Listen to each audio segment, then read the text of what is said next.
वैश्य महासंघ समिति भिवाड़ी का शनिवार को संकल्प समारोह आयोजित किया गया, जिसमें नवीन कार्यकारिणी के अध्यक्ष, सचिव व कोषाध्यक्ष को शपथ दिलाई गई। इस दौरान वैश्य महासम्मेलन के जिलाध्यक्ष ओम प्रकाश ने कार्यकारिणी को शपथ दिलाई। कार्यक्रम के मुख्य अतिथि भारतीय वैश्य महासम्मेलन के राष्ट्रीय सचिव महेश अग्रवाल रहे। वहीं मुख्य वक्ता व समारोह की अध्यक्षता के लिए अखिल भारतीय वैश्य महासम्मेलन के राजस्थान प्रदेश अध्यक्ष बनवारी लाल सिंघल मौजूद रहे। कार्यक्रम के दौरान अध्यक्ष सीए राकेश गुप्ता, सचिव अमित नाहाटा व कोषाध्यक्ष शिव कुमार अग्रवाल ने शपथ ग्रहण की। इस कार्यकारिणी का कार्यकाल 2025 तक रहेगा। इसके बाद आगामी 2 सालों के लिए नवीन कार्यकारिणी का गठन किया जाएगा। कार्यक्रम देर शाम तक 7 बजे तक चला। कार्यक्रम के दौरान अध्यक्ष राकेश गुप्ता ने अपनी आगामी योजनाओं के बारे में बताते हुए कहा कि उन्होंने 5 सूत्रीय प्रणाली पर काम करने की योजना बनाई है, जिसमें भिवाड़ी वैश्य महासंघ के ज्यादा से ज्यादा सदस्य बनाते हुए करीब 3000 सदस्य बनाने का लक्ष्य रखा गया है। भिवाड़ी के प्रत्येक वार्ड में कोऑर्डिनेटर बनाकर प्रत्येक वोटर का डाटा बनाया जाएगा, जिससे आगामी चुनावों में समाज की एकता को दिखाया जा सके। पर्यावरण संरक्षण को ध्यान में रखते हुए भिवाड़ी में सभी जगह कपड़े के थैले बांटे गए, जिससे भिवाड़ी के प्रदूषण को कम किया जा सके। कार्यक्रम के दौरान ही 100 थैले बांटे गए। मेगा स्वास्थ्य व योगा का वृहद कैंप लगाया जाएगा, जिससे समाज के साथ साथ अन्य लोगों को भी स्वास्थ्य लाभ दिया जा सके। भिवाड़ी में वैश्य मैनिमोट्रियर का एक ग्रुप बनाकर एक वेबसाइट बनाई जाएगी, जिसके द्वारा युवक युवतियों के लिए शादी में कोई दिक्कत नहीं आए। सरकार की योजनाओं को समाज तक पहुंचाने के लिए एक अवेयरनेस कार्यक्रम भी शुरू किया जाएगा। कार्यक्रम के मुख्य वक्ता बनवारी लाल सिंघल ने कहा कि वैश्य समाज की दुर्गति के लिए समाज के लोग भी जिम्मेदार हैं। किसी दूसरे समाज के लोग वैश्य समाज को पीछे नहीं रख सकते। राजस्थान में ब्राह्मण, जाट, गुर्जर, मीणा सहित सभी समाजों के सम्मेलन हो चुके हैं, लेकिन वैश्य समाज का सम्मेलन नहीं हुआ है। सिंघल ने कर्नल किरोड़ी लाल बैसला व किरोड़ी लाल मीणा का उदाहरण देते हुए बताया कि उनका समाज उनके पीछे है, इसलिए वह सरकार को भी घुटनों पर ला देते हैं। उनके वारिसों को भी आज सत्ता में गद्दी पर बैठा दिया गया। दिमाग से काम नहीं होता, इसलिए समाज में एकता दिखाइए और अपना खोया हुआ वर्चस्व वापस लाना होगा। बनवारी लाल सिंघल ने अपने टिकट कटने का मलाल जाहिर करते हुए कहा कि अगर अलवर में समाज एक होता तो उनकी टिकट नहीं कटती। समाज के सभी घटकों को एक बैनर के नीचे आने का आह्वान किया। समाज के उत्थान के लिए राजनीतिक ताकत जरूरी है। राजनीतिक ताकत के बलबूते किशनगढ़ बास के विधायक दीपचंद खैरिया ने भिवाड़ी को अलवर से काटकर खैरतल में मिला दिया। कार्यक्रम के दौरान भिवाड़ी वैश्य महासंघ समिति के पदाधिकारी, सदस्य सहित महिला पुरुष उपस्थित रहे।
राकेश गुप्ता है। सबसे पहले आपका धन्यवाद करना चाहता हूँ।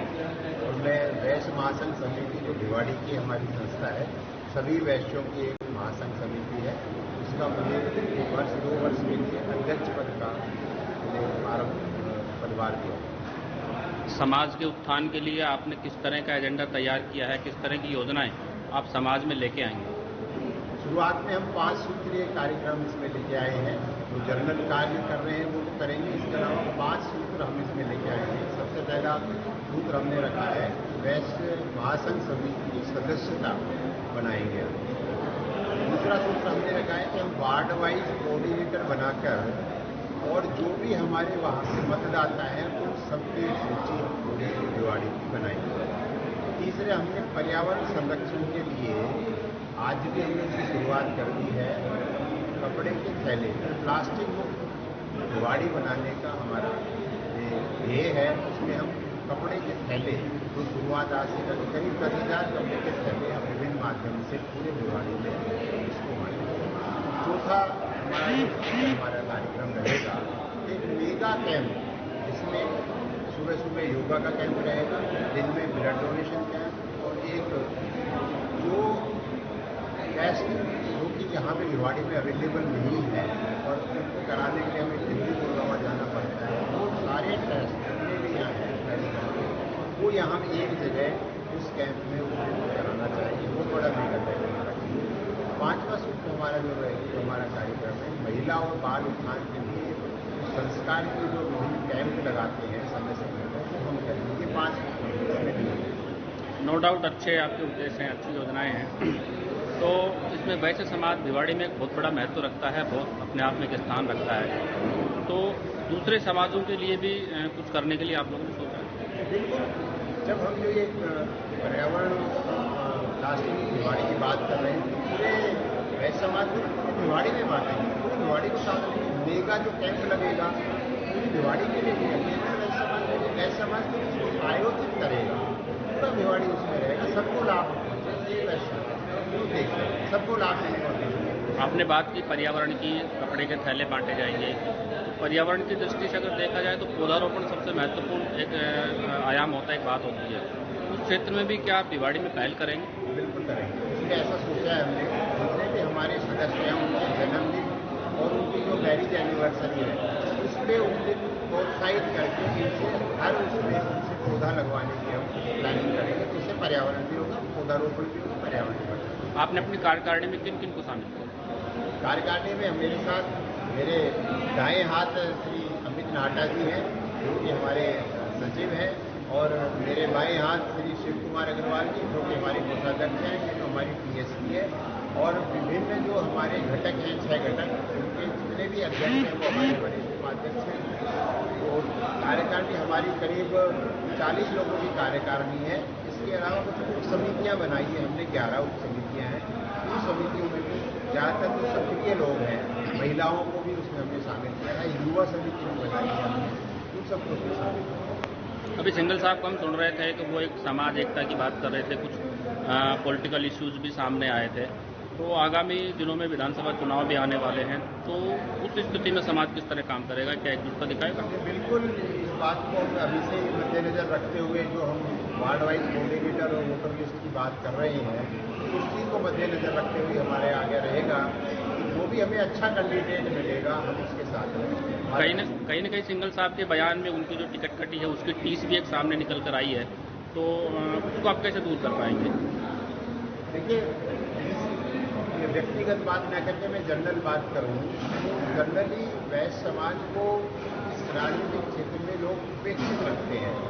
कहीं भी कोई बात आती है कि टिकट कट रही है तो वैश्य समाज का कैंडिडेट उसके पहले काट देते हैं। उनको ये लगता है कि इसके पीछे लोग तो है पर ऐसे नहीं है कि भाई आके धरना दे देंगे, ये कर देंगे, तो उसको थोड़ा सा सॉफ्ट कॉर्नर लेके चलते हैं वैश्य समाज में। इसका तो टिकट काट दो कोई बात नहीं। तो वो अब हम सोच रहे हैं कि अगर वास्तव में वो योग्य कैंडिडेट है हमारा जो कि देश के उत्थान में, समाज के उत्थान में पूरे समाज को साथ लेकर काम कर सकता है तो उसको क्यों नहीं हम प्रेफर करें। ये हमारा अमित नाटा और मैं वैश्य समाज समिति भिवाड़ी का महासचिव सेक्रेटरी। और मैं गुप्ता जी का भी धन्यवाद करता हूँ, आपका भी धन्यवाद करता हूँ कि आप मीडिया कवरेज के द्वारा हमारे वैश्य समाज के फंक्शन को आप कवर कर रहे हो और जिन जिन जगह पहुँचेगा और जो हमारे 5 मित्र है उनका भी हमारे आगे लोगों को पता लगेगा कि हमें क्या करना है, क्या नहीं। आज का जो कार्यक्रम था, आपने शपथ ग्रहण की है, किस तरह का आपने व्यक्तिगत रूप से या सामाजिक रूप से किस तरह का एजेंडा आपने तैयार किया है समाज का? एजेंडा तो हमारा 5 मूल रूप आप गुप्ता साहब ने बताई दिए और उसका अगर मॉरल ऑफ द स्टोरी जैसे को बोलते हैं, हम सारांश निकालते हैं तो सारांश अगर देखा जाए तो सारांश एक है कि वैश्य समाज को एक करना और उसका जोर लोगों को दिखाना। जैसे अभी आपने थोड़ी देर पहले भी ये कहा, सिंगल साहब ने भी कहा कि हम वैश्य समाज सॉफ्ट टारगेट होते हैं, हमारा टिकट कटना कोई बड़ी बात नहीं होती। तो हम अगर एकता दिखा दें और हमारा जो घटक है वो सारे एक होके हम खड़े हो जाए, काउंट हो जाए हमारे हेड की, तो हमारे अंदर में भी इतनी पावर है कि हम अपने टिकट हमारी टिकट नहीं कट सकते। और एलिजिबल कैंडिडेट है, आज हमारे अध्यक्ष ने अगर कोई कैंडिडेट सेलेक्ट कर रहे हैं और अध्यक्ष उसके मोहर लगा रहे हैं तो वो ऐसा तो है नहीं कि उनका कोई पर्सनल इंटरेस्ट है, वो एलिजिबल होगा तो ही उनको आगे बढ़ाया जाएगा और पूरा समाज उनके साथ एक साथ जाएगा। तो हमारा एक ही उद्देश्य है कि समाज को एक करना। आप लोकल राजनीति में भी इन्वॉल्व हैं, दखलंदाजी रखते हैं, पार्षद भी हैं, तो अभी तक जो लोकल राजनीति है उसमें वैश्य समाज का कितना हस्तक्षेप रहा है, कितनी अपनी भूमिका वो लोकल राजनीति में निभा पाया?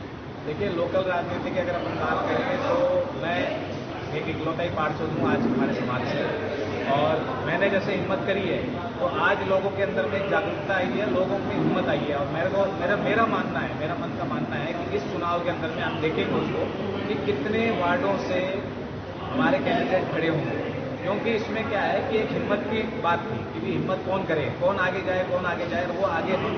मैं बढ़ के आज मैंने सक्सेसफुल इलेक्शन लड़ा था, समाज का बहुत बड़ा योगदान था उसके अंदर में। और मैं ये कभी भी ये नहीं कहता कि दूसरे समाज गलत है या कोई है। हम अपने समाज की एक बात कर रहे हैं, परंपरा की एक बात कर रहे हैं, तो समाज को उठाने के लिए जो कोऑर्डिनेटर की बात हो रही है, जो कैंडिडेट सिलेक्शन की बात हो रही है, तो हम अब आगे ऐसा टाइम आएगा कि मुझे ऐसा लगता है कि मैं अकेला नहीं, हो सकता है 30-40 सीटों के अंदर में वैसे समाज के लोग खड़े। आप एक पॉलिटिशियन के साथ साथ एक उद्योगपति भी हैं और समाज में महत्वपूर्ण भूमिका भी रखते हैं, तो लोकलिटी के हिसाब से देखें तो अभी तक आपने समाज के लिए क्या अचीवमेंट किया है? एक बार वापस बताइए। आप लोकल राजनीति में भी इन्वॉल्व हैं और उसके साथ साथ आप एक उद्योगपति भी हैं, तो उस दृष्टि से अपन उद्योगपति की दृष्टि से बात करें तो समाज में किस तरह के अब तक आप लोगों ने काम किए व्यक्तिगत? देखिए, मेरा एक बहुत सीधा सा फंडा है कि मैं कोई भी काम करता हूँ, मैं उसका क्या कहते हैं ना, हाईलाइट होना मुझे पसंद नहीं है। मैं आगे भी और आज भी मंच में मैंने यही कहा था कि मैं अगर कोई भी काम करूँगा, कोई समाज का व्यक्ति, हमारे समाज के अंदर में क्या है कि बहुत ज़्यादा हम लोग आत्मा वो है कि हम मरते मर जाएंगे लेकिन हम किसी को आगे हाथ नहीं फैलाएंगे। तो मैं उन घरों को देखता हूँ, कोई भी सोर्स से मेरे पास आता है तो मैं उनकी ऐसी मदद करता हूँ कि उनको पता ना चले, उनकी मदद हो जाए। और सिर्फ समाज के ही नहीं, बहुत से मतलब आज मैंने एक अपनी फाउंडेशन भी बना रखी है, मैं आपको बता देता हूँ। आटा फाउंडेशन बोल के फाउंडेशन है, जिसमें हम 17 गरीब बच्चों को पढ़ा रहे हैं। उनसे निःशुल्क पढ़ाई से, ड्रेस से लेके किताबों तक, फीस तक हम पूरी दे रहे हैं।